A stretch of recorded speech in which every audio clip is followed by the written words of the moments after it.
नमस्कार दोस्तों हरियाणा सरकार गिरने वाली है और इस बात का अंदाजा आप इससे लगा सकते हैं कि खबर सामने आई है। हरियाणा सरकार में मंत्री और भाजपा के कद्दावर नेता अनिल विज ने 8 पन्नों की चिट्ठी लिख दी है और उनके 8 पन्नों की चिट्ठी लिखने के बाद से ही ना सिर्फ हरियाणा में बल्कि केंद्र की भाजपा सरकार में भी हड़कंप मचा हुआ है और हर तरफ उनके 8 पन्नों की चिट्ठी पर ही बात की जा रही है।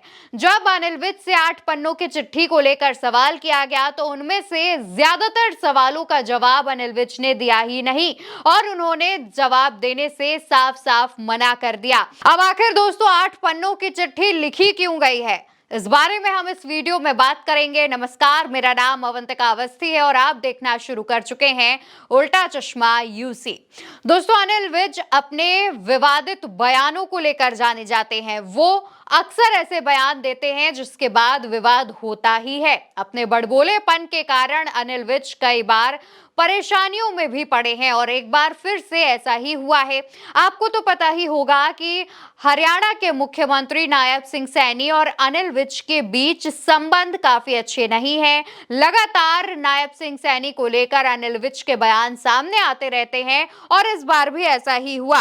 अनिल विज ने नायब सिंह सैनी को लेकर के कई बयान दिए और न सिर्फ नायब सिंह सैनी बल्कि हरियाणा प्रदेश अध्यक्ष को लेकर के भी कई बातें कही, जिसके बाद काफी कुछ बड़ी हलचल हरियाणा में देखने को मिली। सबसे पहले बयानों पर बात करेंगे। अनिल विज ने मुख्यमंत्री नायब सिंह सैनी को लेकर के कहा था कि जब से सीएम बने हैं तब से उड़न खटोले पर ही हैं, नीचे उतरे तो जनता के प्रति देखें।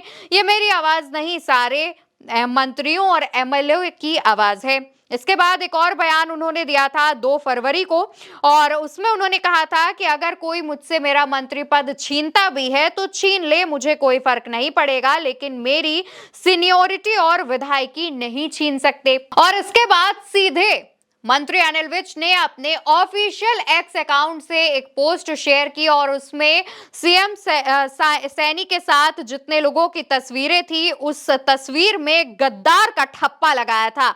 इसकी एक झलक भी आप स्क्रीन पर देख रहे हैं, जहां पर उन्होंने गद्दार का जो ठप्पा है वो लगा हुआ है और इसमें एक पोस्ट भी उन्होंने लिखी थी। हालांकि इसमें मुख्यमंत्री नायब सिंह सैनी भी इन तस्वीरों में है जिनमें गद्दार का ठप्पा लगा है, जिसके बाद से ही हलचल तेज हो गई थी। इसके अलावा दोस्तों पार्टी के प्रदेश अध्यक्ष, हरियाणा के प्रदेश अध्यक्ष को लेकर के भी उन्होंने कई बड़ी बातें कही थी। उन्होंने कहा था कि बड़ौली पर जो आरोप लगे हुए हैं उस पर उन्होंने कहा था कि अगर वो निर्दोष हैं या नहीं है, जब तक जांच पूरी ना हो वो उन्हें अपने पद से इस्तीफा दे देना चाहिए। इस बात पर काफी बवाल मचा था। इसके बाद भी उन्होंने एक बार बड़ौली को लेकर एक बयान दिया था और कहा था कि अगर ऐसे लोगों पर जो आरोप लगे हैं, जैसे कि महिला से गैंगरेप जैसे आरोप जब किसी पर लगे होते हैं तो उन्हें महिलाओं की मीटिंग नहीं करनी चाहिए। महिलाओं की मीटिंग किस तरह वो आदमी ले सकता है, और ये वो तमाम बयान हैं जो चर्चा का विषय थे। इन पर हंगामा भी हुआ। उन्होंने कई और ऐसी बातें कही थी और साथ ही साथ जब उन्होंने समर्थकों के साथ, माफ कीजिएगा, मुख्यमंत्री के साथ जो तस्वीरें थी उस पर गद्दार का ठप्पा लगाकर उन्होंने जब पोस्ट किया उसके बाद काफी ज्यादा हलचल मच गई। सिर्फ इतना ही नहीं, उन्होंने एक और पोस्ट की थी जिसमें उन्होंने लिखा था, मैं नहीं बोलता, मेरी आत्मा बोलती है और आत्मा की आवाज को दबाया नहीं जा सकता। ये वो तमाम खबरें हैं दोस्तों, ये वो तमाम बयान है जिनके सामने आने के बाद हरियाणा सरकार में भाजपा की फजीहत हो रही थी और इन्हीं बयानों पर मुख्यमंत्री नायब सिंह सैनी और प्रदेश अध्यक्ष बड़ौली जेपी नड्डा से मुलाकात करने पहुंचे और जेपी नड्डा से मुलाकात करने के बाद कारण बताओ नोटिस अनिल विज के लिए जारी कर दिया गया।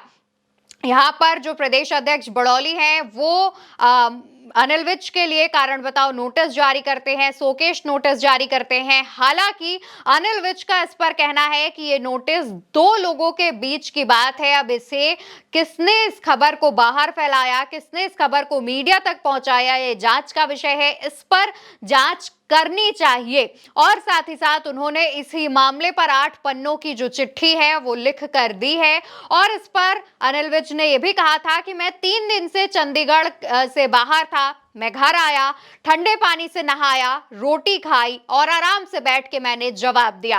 पार्टी को अगर किसी और सवाल का भी जवाब चाहिए तो वो मुझे नोटिस भेज सकती है, वो मुझसे वो सवाल पूछ सकती है। और कुछ इस तरीके से जब उनके बयान सामने आए तो हरियाणा के जितने भी वरिष्ठ पत्रकार हैं, उनसे जब हमने इस मामले पर बातचीत की तो उन्होंने ये कहा कि जिस तरीके से अनिल विज के बगावती तेवर या फिर ये कह लीजिए कि बड़बोलेपन के जो बयान निकल कर सामने आते हैं, उससे एक बात तो निकल कर सामने आती है कि या फिर हरियाणा सरकार अनिल विज को बाहर कर देगी, यानी कि उनसे मंत्रालय पद छीनकर उन्हें पार्टी से बाहर निकाला जा सकता है, या फिर अनिल विज उससे पहले खुद ही पार्टी के सभी पद से इस्तीफा दे देंगे और पार्टी छोड़ देंगे।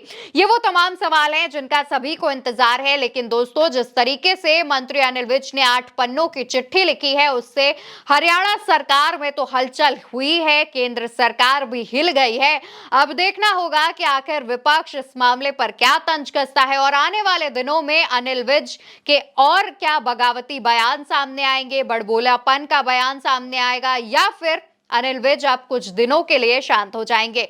फिलहाल वीडियो आपको कैसा लगा, इसका जवाब कमेंट सेक्शन में बताते हुए जाइएगा।